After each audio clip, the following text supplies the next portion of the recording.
Hello, hello, fearless listeners. Are you ready for another episode of Let Fear Bounce? It's the podcast that's all about conquering challenges and facing our fears. I'm your host, Kim Langling, and each week we'll dive into inspiring stories, expert insights, and practical tips to help you turn your fear into your greatest ally. So sit back, relax, grab that cup of coffee, and let's discover how to make fear our bouncing board towards a life filled with endless possibilities right here on Let Fear Bounce. Hello, everybody. Welcome to another episode of Let Fear Bounce. This is Kim Langling, your host, and I am so happy that you've decided to spend just a small part of your day with myself today and my special guest, Kenneth Carter III. Now, folks, this is going to be an amazing conversation. I've really been looking forward to having him on. Due to substance abuse and, well, selling cocaine, we'll just throw it right out there, he did spend a little stint in prison. And from there, today, he is now the CEO of a very successful logistic company. But first off, he is a U.S. Army veteran. Thank you for your service, sir. I appreciate it.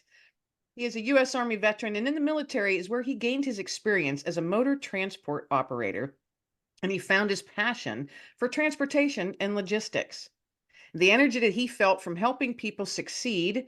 After 16 years as a commercial truck driver, he started a job as a driver and was promoted in a few short months to regional manager for the Estes Express lines.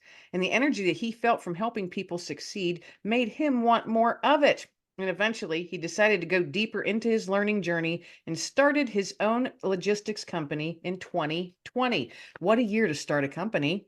He is a firm believer in community and resilience, and he devotes his time mentoring youth and spreading optimism in business and personal growth with various nonprofit organizations, and provides private consultations for individuals dealing with substance abuse, lack of motivation, trauma, and career changes. Busy man, Mr. Carter. Thank you so much for being my guest today. I've really been looking forward to this conversation. Welcome. Thank you, Kim. That was a great introduction. Now I have to make sure that I can hit all those points and prove it Right. But thank you again for being my guest. So much stuff to talk about. And the name of the podcast, obviously, is Let Fear Bounce. And I want to find out where your fears came and how you were able to overcome them. And let's just start there. I know you have a history, back in the day, substance abuse. You admitted freely that you sold cocaine, and that was why you spent some time in prison. When that was all happening, did you feel fear, or were you just kind of, in this other zone? That's a good question. The fear wasn't of the actual crimes that I was committing. The fear was being different in life. Oh, wow, that's heavy. Yes, it's the fear of being someone bigger or better than you are. So once I was in that situation, it was actually safer for me because I didn't have to prove anybody right, or I didn't have to prove anybody wrong. And then I also created my environment. I created the people I hung around with. And so therefore I was always the smartest one with the most money. And that's what makes it You were easy. in control. In control in the wrong way. Interesting. How you worded all of that. Very interesting. So you weren't afraid of what it was you were doing. You were afraid of not having control. Yes. Wow, that's heavy. That's heavy. So while in prison, did a mental shift happen for you that you realized, you know what, I need to change all this and I want to do something else? Where was your nugget of hope in all of that? Yeah, so when I first got in, had the same mindset, the mentality of when I get out, I'm going to be smoking some weed and I'm going to be having fun and I'm going to go get right back into that life to make the money back that I've lost over the 3 years. And that was dangerous. And after seeing everyone in there and how they operated and the excuses they made, and there's a system in there with like numbers and letters. And after so many numbers and letters, you can see how many times people been in. And I started seeing people that's been in 4 times, 5 times, 6 times. And I started relating those stories to their actual reality. And those are the people who kept coming back. And I said, oh, I can't have another number. I can't have another letter. So therefore I said, you know what, this is the day that I have to make a change and I have to figure this thing out. And just looking in the mirror one day, which I avoided, it's a makeshift mirror, but looking in that mirror every day, it was embarrassing. So I didn't look. And then after I had that epiphany, I stared at that mirror, I cried, and I said, this is it. I have to change. Wow.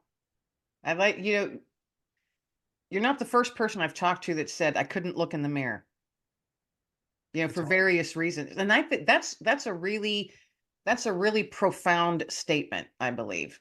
I can't look in the mirror, or I couldn't look in the mirror. And then you could, and you broke down in tears. So you needed to break that way then, didn't you? I did. And in that moment, I said, you know what? This is right where I need to be. And you acknowledged it. You looked it right in the face. I did. It was tough. Oh, I can't even imagine how hard that would have been.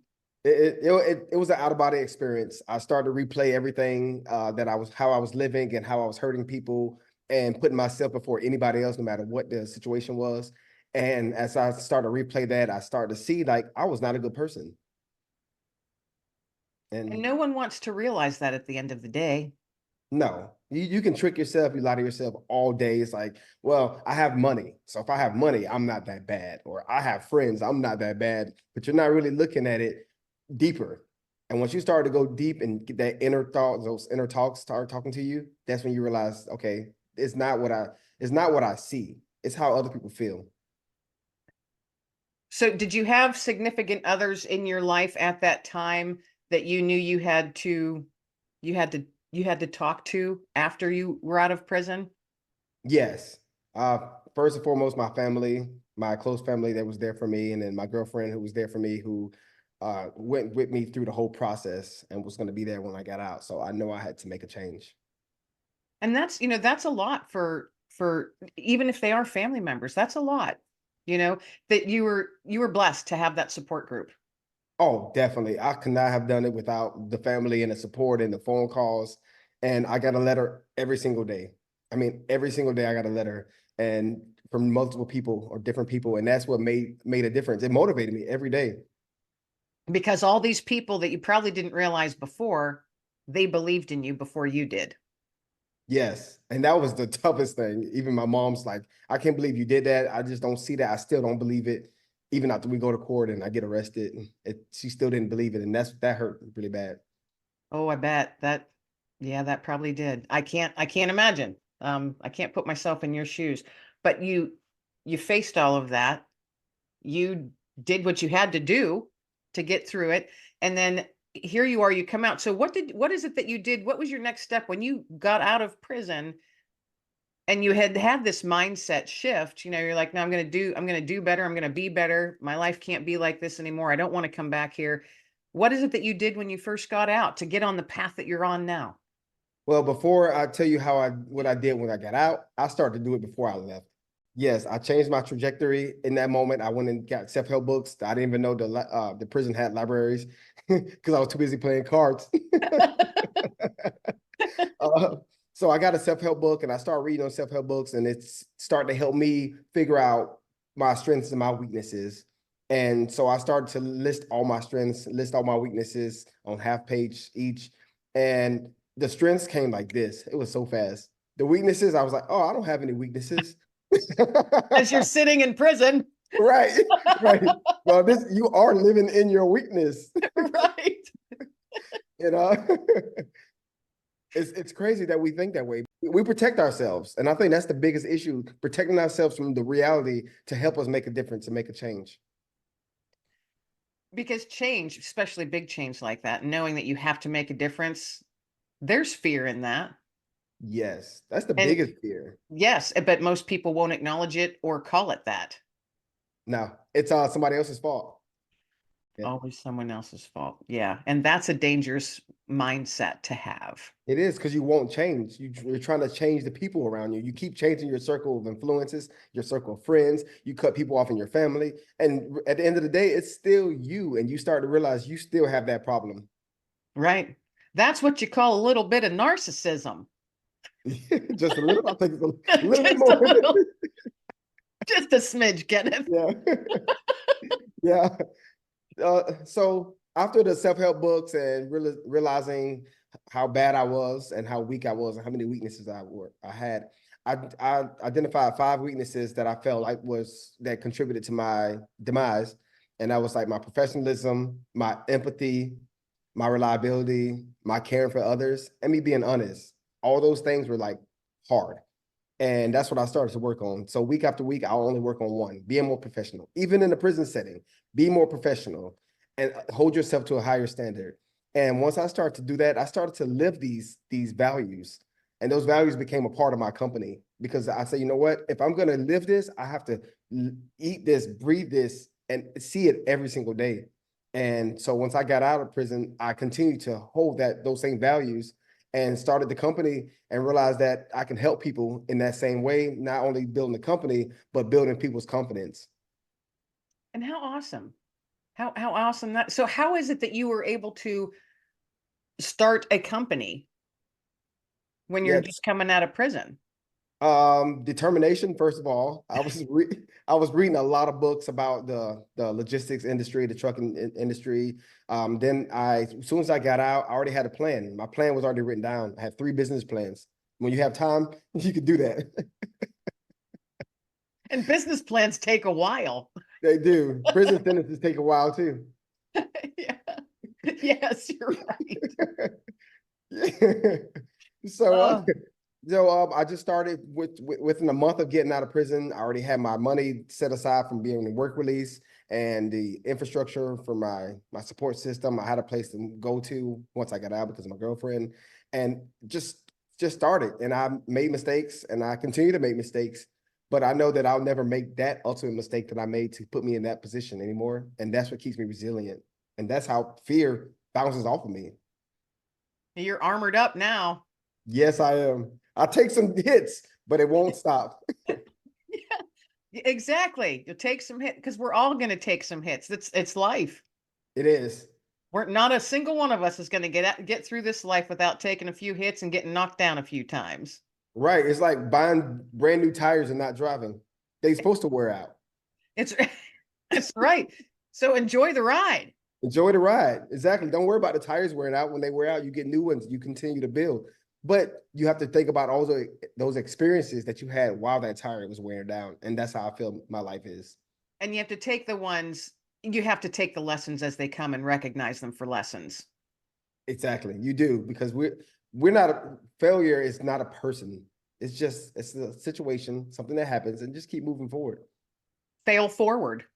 Fail forward. Yes. There you go. There you go. I know I've done that a few times. Then you look back and you're like, was that really a failure or was it just a lesson? And so I Listen. prefer to look at it as lessons because I don't want to look in the mirror and call myself a failure at the end of the day. I'll be like, I just like to look in the mirror and say, all right, you did the best that you could. And wow, that was a bumpy one, Kim, but we got through it. Right. You know? Like, what can I do tomorrow to be better? Exactly. Just want to be a little bit better tomorrow than I was today. Yep, exactly. So how long has what is it 2020 you said you started your company in 2020 that was right before or in the midst of you have to let me know of when the world changed. So Yeah. how did you start a company in the midst of like worldwide chaos? Well, first of all, I started by being crazy. Well, you have to be a little crazy. Got to be a little crazy. So I got the business incorporated in January, and then around I think April, the COVID happened, and that's when I was like, "This is the perfect time to get it to launch everything." And because I wanted to do it where it was an even playing field, everybody was down, the economy was tanking, so it's like I'm just gonna be, even though I'm at day one, I'm still equal with everybody else, and so I just went and did it. Could you explain to my listeners, because they might not know, what a logistics company is? Yes. So a logistics company is someone who helps manage transportation. So you have your businesses and then you have your truckers. What your job is to do is to try to find the pain points of your businesses and get the right equipment for them to transport their freight. So you have to build up a very, very large network, not only of businesses, but of transportation companies and different types of transportation, correct? Yes. You're always talking to someone, you're always building relationships. And without those relationships, you don't have a business. Exactly. Yeah. I hear you there, brother. You're speaking my language there. I get it. So logistically, though, for the companies like transportation, is it trucking? Is it shipping? What types of, do you work with, like the UPSs and the FedExes of the world? Yeah, so we don't work with the UPSs, but we do work with the FedExes only on the big trucks, so the semi trucks. So we do freight that way. We do all ground transportation. So when things Okay. come from the ship to the port, we pick it up from the port and we deliver it throughout the whole country. Awesome. It's fun. Awesome. Are you all central, like in a brick and mortar building, or do you have folks that work for you remotely from across the country? Well, I'm a solo entrepreneur, so I'm doing everything on You're my doing own. it all. I'm doing it all. I can understand that too. I'm raising my hand. I know you can't see me, folks that are listening, but I'm raising my hand too. Solopreneur here, Yeah. do everything. And it's a lot. And that's all right. Here's another question then. So I know I can only go by my own experience.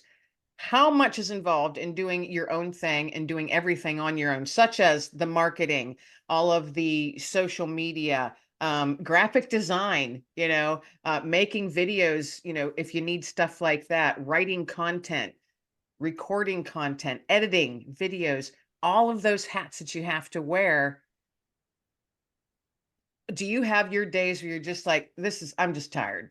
I'm just tired. I mean, that's every day, isn't it? Yeah. But we don't admit it out loud. We don't. But there's those times I'm like 4 o'clock, I can't do it anymore. But yeah, so I found a way to organize my life with a daily planner. And I have to go in that daily planner the day before and I got to say, this is what I'm doing and this is what I'm not doing. And that's the only way, because if not, I find myself doing 20 things, but never completing anything. Yeah. Right. Yes. No. Yeah. Running that little rat race. Yes. I was doing the same thing because I started doing my own thing the same time that you did. Oh, nice. Congratulations on being crazy as me. I know. Crazy train. All right. Let's go. I know. So I tell people I'm the conductor of it. And I have a train whistle. So every once in a while, I don't know if you've ever heard them, but they sound exactly like a train. And someone had gifted it to me years ago. And so every once in a while, I'll blow the train whistle with my friends or family, and they'll be like, "What are you doing?" I'm like, I'm the conductor of the train. The crazy train's on the move, man."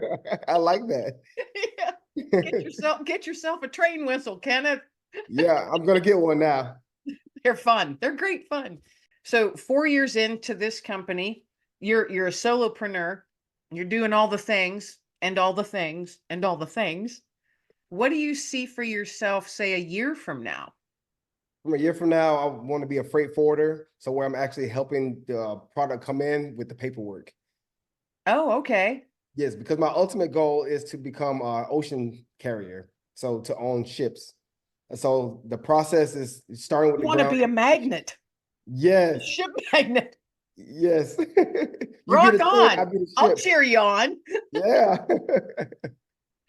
Oh, well, what an awesome goal. Yeah, I have no doubt that you'll get there. Thank you. I have Thank no you. doubt that you'll get there. So you also mentor, which was mentioned in your bio. How is it that you do that? And you public speak as well, you said. So how did that all come about? That actually came out coming from prison. Well, if we go back to the beginning days, my mom said I talked a lot. So I figured I need to do something with that. It's a skill. It's a skill, right? All that talking led to this. Just actually posting on LinkedIn and talking about my story. People reached out to me, and one of the directors of the Boys and Girls Club reached out to me. We built a relationship up now to where if they have events, I come and I speak with the kids. I mentor them. I talk about my story, and I mean, I'm raw as I can be because it's usually in those areas where those things typically happen. So I'm just, this is not rare in different areas. It's something that happens all the time. Somebody's brother, somebody's uncle, sometimes somebody's mom or some aunt. So for me to go in there and speak to them about, hey, this is what happened and this is what I did to change, but this is also how you do not do it. Because talking to the adults is one thing, but talking to kids, let's get them before they start to make those bad decisions. Yeah. And so just going to those places, Boys and Girls Clubs and different events to talk to kids is it's my true passion. I was just going to say that's become a big part of your heart, hasn't it? It has. It has. And see, you're right where you're meant to be. And you couldn't be here unless you were where you were at before. Yes. Because otherwise you wouldn't have had that epiphany when you looked in the mirror. No. And then what am I going to tell these kids? I'm doing the same things. I'm doing the bad things. You have to be able to recognize those faults, go through the troubles and own up to those mistakes so you can say, hey, this is who I am now, but this is who I used to be. Right. Because there's no lost cause. No, there's not. There's really not. I wore my tires out and I got new ones. There you go. I love that analogy. Yeah. And it's so important to me that I changed the word. I said earlier the word values. The C was care. I changed that to community because that's how passionate I am about it. And caring to me is community. You and I had talked off mic before we hit record. I'm all about that, helping and volunteering my time. I'm an advocate for veterans, so that's where my time goes. Community, and you build it. You You build do. it as you go, and that's also relationship building in there, because if you're helping someone else up, I've always said I'm not a handout. I'm not giving you a handout, but I will give you a hand up. I like that. There's a big difference between the two. And I'm sure you've run into folks that they just want a handout. They're not ready to have a hand up. Yes. The most people I run into, I'm trying to give the hand and they don't want it. Yes, It's they're not even ready. worse. Right. And it frustrates me because I'm trying to help the world and you can't help everybody, and especially the ones that don't want to be helped. And so it's hard for me to just sit back and just wait for them to come around because I guess I'm so hard on myself that I'm harder on people too. I can resonate with that comment. Yeah, I can resonate with that. I am one of those ones who wants to jump in and help too. And then I've realized and learned, Kim, you got to stop yourself, because if they're going to fall, they're going to fall, because they're Yep, not going to learn unless they do. exactly. You can't save the world. But then, you know what? I looked in the mirror one day, and because I had actually had someone say to me in not a nice tone, "Why do you think you're so good that you can save the world?" And I remember that hit me Wow. hard. It was like a very vulnerable moment for me, and it hit me hard. And later on that day in the evening, I realized, whoa, Kim, that's not you. You can't take that on. You got to let that stuff bounce. So when I was looking in the mirror, I was like, "Kim, can you change the world?" And I said, "No, I can't change the world, but dot, dot, dot. I can change my small slice of the world." Yes, you And can. so that's my focus, because it's all going to, people will pay it forward and it just ripples out. And I'm thinking, picture that lake when you toss that pebble in and all those ripples and the sun's shining down and it's sparkling and it's like diamonds. What a beautiful picture that is. What a beautiful picture that is. It is very nice. So why can't I be the pebble tosser? And just a little pebble. That's right. You have Yeah. no idea where those ripples are going to land on, you have no idea. And it's amazing. And I love what you're doing as a mentor and a speaker, with the Boys and Girls Club and other organizations that you mentioned. Do you have plans of like amping that up, or you just roll with it as it comes when people ask you? I do have plans to amping it up. I think I need some help with that because I do want to take that to be more of my career focus versus the logistics. Now, I do want to stand in logistics and help out companies, but I also want to help out people. So I think those are two different prongs to this fork. And I think they're both important, but I do get my energy from speaking to children. And yeah, I love that you said that. You get your energy from speaking to children. How awesome. You're making me have chills now that you, No, it's just amazing. It's amazing. I'm so glad that you're on my show.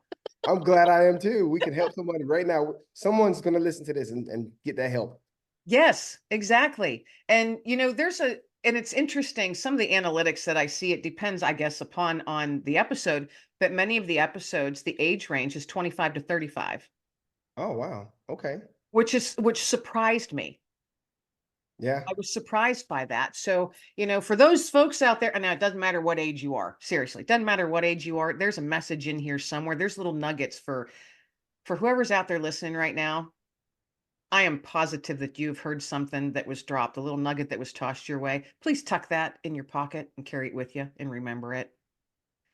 Yep. Even if it's just looking in the mirror, look in the mirror and ask yourself who you want to be. Who do I Right. want to be? Who am I meant to be? You know, it's crazy you say with that demographic. I didn't go to prison until I was 33, 34. So So very you late. were old enough to know better. I've got my mom hat on again. Yeah. You know, I was definitely old enough and never been in trouble or anything. And just that was 5 years of just doing the wrong thing, and it caught up with me. But I believe that being that old and making that decision, or not making the decision, but going to prison, helped me be able to see myself easier too. Because I feel like if I was younger, I would have had more uh, negative influences in there. Right. You might have been swayed. Yes, because I've seen it. I've talked to guys in there. Just like, listen, just because you're 19 and 20, you think this person is a support structure. They're not. They're in here with you. How can they support you? And Yeah. so Were you a mentor to the younger ones while in prison too? I was. I never thought about that. I really, I've never thought about that. But yes, thank you. That's so cool though. Wow. See, you said earlier you were right where you were supposed to be at that time, which was in prison. Oh, we won't know and you won't know, but some of the younger ones that you talk to in there, I'm praying they're not there now, but maybe when they got out, they had a mind shift as well because of something you said. I still stay connected with a few guys in there that's gotten out and doing great in their life, and still every day or every other day text me, say thank you so much. You understand how much inspiration you are to me. So it's a great feeling, and Oh, wow. it's better than money. Wow. What an amazing thing. What an amazing thing. Isn't it humbling for me anyway? If I hear from someone from years ago that I helped and I just, seemingly randomly hear from them. Um, and they'll be like, "Hey, do you remember me? And you did this and you did this. Well, now this is what I'm doing. And I have a house now and I have a car and I have a job and I'm not on drugs anymore or I quit drinking." It's so humbling It for really me. is. It's so humbling and usually brings me to tears, and I'll just be like, wow, my dorky self said or did something that made a difference in this person's life, Yes. because you don't have to be rich. You don't have to have a bunch of money and a whole bunch of resources to help someone. You don't just have your voice. Exactly. That's all you need. And your voice can be so powerful. Yeah, I don't know. I cry more now than I ever have because of messages like that. You know, you just get those and you touch someone. And I also want to do it the opposite. So I reverse engineer that. And every day I'll send out 3 messages to people who help me in my life. I don't care how long ago it was. What an awesome, that's a little nugget right there. Sending out 3 messages. What'd you say each day? Each day, audio message. You send out an audio message to someone who helped you to thank them. Yep. That could be anything. I could have ran it to you one time, but you said something that sparked my interest or motivated me, and I want you to know that. And you may not hear from me for 8 months, but you're gonna hear. What an awesome idea. What an awesome idea. Yeah. Take note of that, folks out there listening, because that's a great thing. I've often told myself, Kim, you've got to do this more. Reach out via text. Just to say, hey, thinking of you today. Or hope your day, is going well for you. Yeah, Just something to reach out to folks that I know that are struggling. And we all know someone who's struggling. we do. We We all do. We do. do. And sometimes it's our own selves, you know. And I have found, I want to ask you this, see if it's the same for you. I have found when I'm in my own struggle, because I live with PTSD. So some days are better than others. We'll just put it that way. And I find if I'm in a poopy day, reaching out to someone else to help or just sending out a motivational or inspirational, whether it's a quote or, hey, listen to this song. This is just awesome. Or there's a great message in this. And I'll toss it out to someone who I know has been struggling. And that takes a little bit of the weight off of me or lifts a little bit of that darkness. Do you find that's the same for you on occasion? Yes, that's a very good point. It's kind of selfish of me, but when I do feel down, I have to go motivate somebody else so I can pick myself up. And at the end of the day, I'm picking up 4 people. Those 3 people I messaged and myself. Right. There's, and I've noticed over the years that those who have went through some sort of trauma or big life struggle, those are the ones, for the most part, I've found that are the most empathetic, the most caring, and the most helpful. The ones that are the first to say, I'll help, or I've got this. Yeah, here, take this if this helps you. Or, hey, you need help with that? Yeah, I'll help you with that. Have you found that, or do you see that in yourself? Yeah, I do. I really do. I listen to Ed Milet, which is a motivational speaker, and he always says you're most capable to help someone who of the person you used to be. And I think that's perfect what you just said. Like, because we've been through that, we know what it is. We've been that person. Let me help you now. Yes. Yes. Your help. Okay, say that again. I forgot the words already. You're most capable to help a person of who you used to be. That is so powerful. That's worth putting on a sticky note and shoving it on your bathroom mirror. It really is. I mean, I like quotes, so I wouldn't be able to see the mirror anymore if I did that. I know, No. me too. Me too. Let me Yeah, lift this piece up so I can see how my hair looks today. right. You have to, flip it up to see how you look. Yeah. Right. I have a quote that I have on a sticky note that it's on my wall, so it's above my computer screen. So as soon as I sit down each day, I look up and I see it, and it says your success rate for getting through the tough stuff is 100% Nice. I like because you're that. still here. Yeah, that's it. You're still here. You got to every day. That's my gratitude. Is like something didn't go right yesterday. I got today. That's it. It's like That's right. Because why worry about and dwell on yesterday? You can't change it. it's over. Right. And another thing, a friend of mine, actually, she was my fourth grade teacher. And she called me up one day out of the blue and said, Hey, are you going to be in town anytime? And I said, Well, on my lunch hour, I might be. She just stopped by my shop. She's a fabric artist. And she Okay. said, Stop by my shop. I've got something for you. I hadn't heard from her in so long. And so I stopped by her shop and I was like, Hi, what's going on? And she goes, I have, and she's a very strong Christian. And she said, God laid your name on my heart today. And I said, Oh, okay. And she goes, Well, and I'm supposed to give you this. And it was a piece of her fabric art framed simply in the word was trust. Wow. And I hadn't heard from her in so long. I was going through a really hard time at that time in my life, really difficult.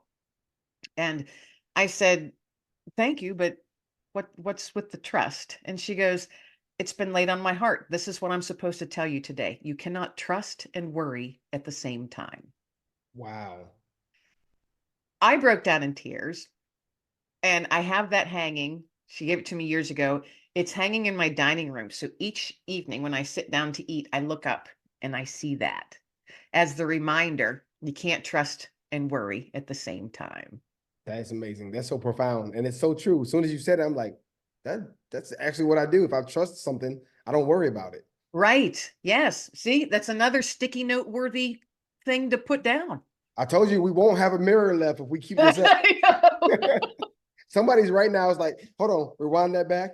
No, I need Yeah. that one. Yeah. Rewind that back. I need that one. Maybe I should tell people at the beginning of my shows that get your sticky note pad ready so you can write all and these nuggets down to stick them on your bathroom mirror. right. And order a new mirror because that one's gonna be full. That's right. That's right. Just, surround your mirror with a cork board. Yeah, Well, that'd be interesting look for a bathroom, wouldn't it? it would be. Oh, Kenneth, this has been awesome. This has been an awesome conversation. We're going to get ready to wrap up here. I do want to ask if I can have you back on, though, sometime. Of course. I would definitely love to have you back on because there's other things I want to dig into just a little bit deeper because I am positive you're just filled with nuggets of hope that you can toss out there to everybody. Speaking of which, I ask all of my guests at the end of the show to toss out a nugget of hope to the listeners, something that they can tuck away in their pocket and carry with them. Okay. Well, I always say, and this is something that I came up with after going through so many struggles, to not let a setback be a reason to sit down. Ooh, good one. Another sticky note worthy quote. We're Yes. gonna we gotta make a t-shirt. Yes. Don't let a setback be a reason to sit down. We all get setbacks and we sit down and then we can never overcome that. But if we just stand up to that occasion and say, you know what, it doesn't matter. I'm not sitting down, I'm moving forward, then we keep moving. And then that setback it's in the past, it's behind us. Awesome. That is probably one of the better nuggets I've heard in a while. Thank you so much for sharing that and tossing that out into the universe. I You're appreciate welcome. it. And I know it's landing right where it's supposed to land right now. I can feel it. And it's 100% organic. Yeah. Yes, it is. Oh my goodness. This has been such an awesome conversation. Thank you so much once again for being my guest today, Kenneth. Thank you, Kim. And everybody out there, I hope that you got as much out of this conversation as I did. And stay tuned each Wednesday, folks. New episodes drop. So on any of your favorite listening platforms, as well as YouTube. So hop on over there, folks, and like and subscribe. This is Kim Langling, your host. Everybody be well, stay well, and be blessed. And that is a wrap, my fearless friends. Thanks for bouncing along with me on another episode of Let Fear Bounce. I hope you're feeling a bit motivated and ready to take on any challenge that might come your way in the coming days. Be sure to hit that subscribe button so you never miss an episode of Let Fear Bounce. Tune in each week for your dose of inspiration from my amazing guests from all over the world. So until next time, keep bouncing forward and stay fearless, my friends. Everybody be well, stay well, and above all, be blessed.